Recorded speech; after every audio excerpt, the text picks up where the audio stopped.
Yo, yo, yo, it's your boy Casual Real with the Silent A podcast. And man, we're back with another one and a quick one at that. Yo, hit that like button. It's free. Comment below. And as always, subscribe if you got that time for this. Let's get straight into it. Moses Itauma is on the scene. He has arrived, right? I mean, obviously, he's been known over in the UK for a while, but he's really hitting that scene and hitting it hard as he's becoming a top contender in the heavyweight division, getting his name thrown around with potential, mega fights and big step ups to make him the true heavyweight contender of today. It's almost like that buzz that you used to hear about Anthony AJ Joshua when he was first coming up. And Moses took care of business over the weekend, knocking out, I believe his name was Mike Bulligan from the US. And good scrap, it lasted only 2 rounds. But while we're digging into this is what he displayed in that fight. Not just his power, right? He's been getting knockouts. Most of his fights only went about 2 to 3 rounds or so. But it was his precision. And more importantly, it was his patience that he displayed in that fight over the weekend. I mean, he could have tried to bulldoze the likes of Mike and display his power and try to keep, pressured about the knockouts that he's been getting and feed into the public persona that he is a knockout artist, a knockout guy, that he should overrun anyone that's not on his level, which, a lot of people saw Mike Mulligan not. But he took his time and really dissected his opponent. That's something that you rarely see in the heavyweight division. First, with that boxing IQ, but more importantly, that patience that we saw from the young man. I believe he's only 20 years old at that. Not a big step up fight or contender. He just took care of business, got what got the opponent out of the way as he should have. But the fact that he didn't get too greedy in there and just try to overdo it, and more importantly, not overlook his opponent, speaks volumes to his camp, his mindset, and his skill set. I'm starting to become impressed with the young man. And with that, we're going to get into it, right? His contender status. Now he's moving into that next realm, prospect first. Next, you're getting into that top contender status. Who should he take on? Who's next? Who's up for him, right? Obviously, we've all heard the name of Martin Bakole thrown around to take on Mr. Moses Itauma. Kind of welcome him up to the ranks. At this point in time, I'm not too sure I'm convinced that that's the right move right now. Can he do it? Based on the skill set I saw this weekend, that he's at least going to be patient. And he does have a good boxing IQ. He uses his jab. He finds his range brilliantly. I think he can probably get in there with Martin Bakole, but I still think it is a little bit too early. I don't really want to see him, move the way of Jared Anderson, right? Jared stepped in there a little bit early. I think he should have took another route and worked on a few things, especially on his defense, before getting in there with the likes of a Martin Bakole, who has been around the block, been in many of sparring sessions, and himself now welcoming into the scene of the heavyweight division, finally getting the fights that he clamored for. Bakole's a tricky puncher, heavy power, but slow-footed, right? So I think Moses could clearly keep the distance, move around, box cleanly. I think it'll go a few more rounds than what he's been getting, one way or another, because I think it would end in fashion. I think it would end with a knockout, either Moses himself getting knocked out or Martin Bakole getting knocked out. I think it would be a good scrap. It definitely would be interesting. It will sell a lot. But again, let's build this young star, right? Let's build him on up. So who else could we throw him in there with, right? I think we saw the likes of Dave Allen get it on this week, and that would be a good scrap, in my personal opinion. Another veteran, clearly showed he had power knocking out Fisher. And himself, who was also patient, because he outweighted Fisher throughout that fight, let him get his gas tank down, and then start letting off his shots through that 5th round. That could be a good little scrap, a good little welcoming party to see where Moses truly is now that he'll take another step up in competition, right? Not rushing him up to the likes of Martin Bakole. Yes, I do see Martin Bakole over the likes of David Allen right now, career-wise, skill set-wise, even footwork at this point. David's not that quick. I think that will get him nice barometer test of where he truly rests at in the, echelons of the heavyweight division. I see him beating David, but I think it'll give him an opportunity to A, make it a few rounds, B, work on a few things, and C, see if he can take some good power shots from another heavy heavy-handed heavyweight from the likes of David Allen. Um, Not the hardest hitting heavyweight, but still, he can test that chin a little bit and test his ring IQ a little bit more than his last few opponents. I really like that fight as far as a step up fight to get you ready to, enter into that top contender status. But understand if the team wants to move forward with Martin Bakole, take that big fight while you can. They're trying to get the young man, capitalize on his really his popularity right now, his momentum right now. Momentum is key. His mindset is strong. So I can see them moving to Mark Bakole. But let's take another route and look at, if not David Allen, maybe go back across the sea again and take on another U.S. contender himself in the likes of Jared Anderson, who we just brought up with Martin Bakole.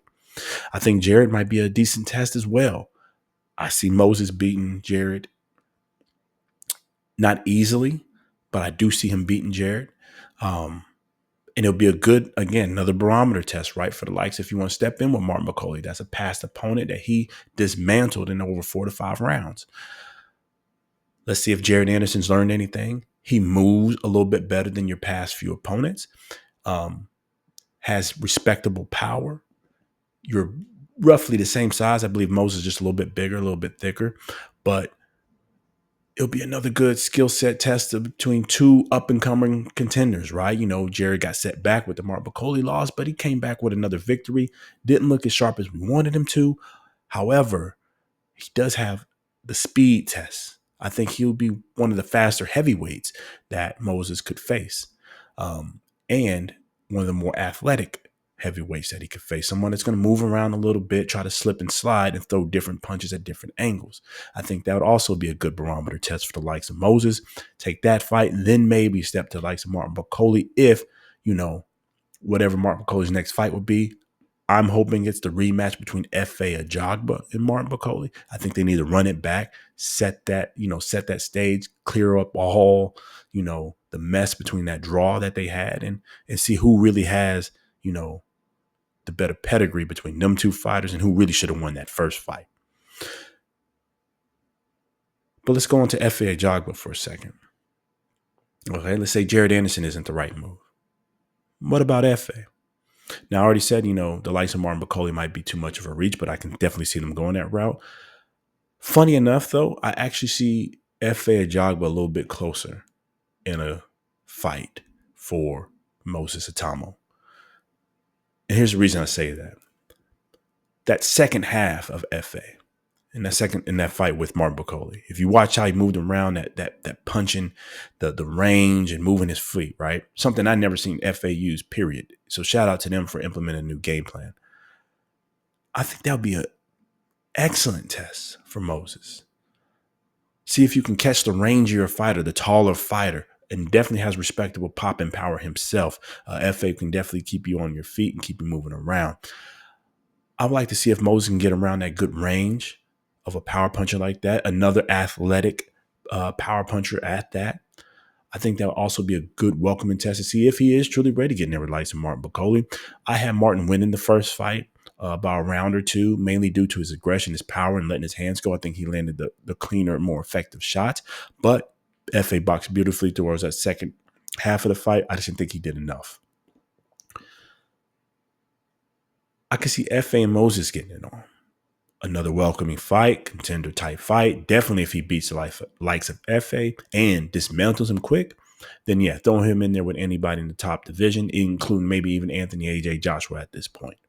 Now, don't get me wrong. Yes, Anthony took some losses, but he's nothing still to mess with, nothing to play with because his boxing IQ is still there. He just took a hard loss. It's heavyweight division. One punch can change the fight. That's the road I see right now for Mr. Moses. Again, I don't want to see him throwing in too quick with Martin Bakole, just mainly due to the power, the trickiness, the slippery of the punches on the inside.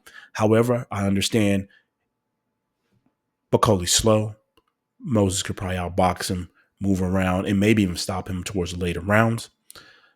I prefer the David Allen fight. I think that really builds him into that top contender status to get him seen and get him, expose a little bit more, get him some more rounds on his belt and, beat a veteran.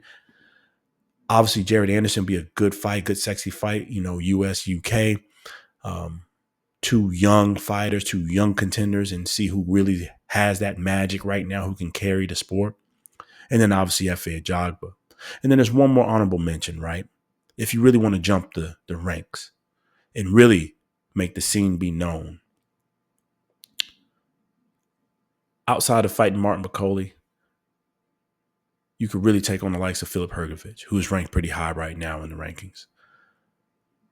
I'm not a big fan of Hrgovic. I think he's slightly overrated, but he would definitely test you to see if you are a top contender in the heavyweight division. He's got a nice overhand right. He can move decently, and has an okay chin at that. I think he's somebody else, and with that height, the height he has, I think he's somebody else can really test the likes of Mr. Moses Itauma. I still think that might be a little bit too early right now for the young man. But if you really want to break down the doors and really get your name into top contender status, and more importantly, probably get you into a championship title contention, maybe for 2026, late 2026, after, obviously Usyk and Dubois settle their business and then Joseph Parker gets his scrap, I would take on the likes of Hrgovic maybe as well. Or, do what I asked earlier, fight David Allen, then maybe Filip Hrgovic. And maybe slip in a Martin Bakole in the meantime. You're a young man. You can fight multiple times in 365-day calendar. Anyways, we talked a little bit too long on this. Let us know what you think. Hit that comment section. What should be the next move from Mr. Moses Itauma? Is he the goods? Is he a top contender? We think he is. I think he's heading there anyways.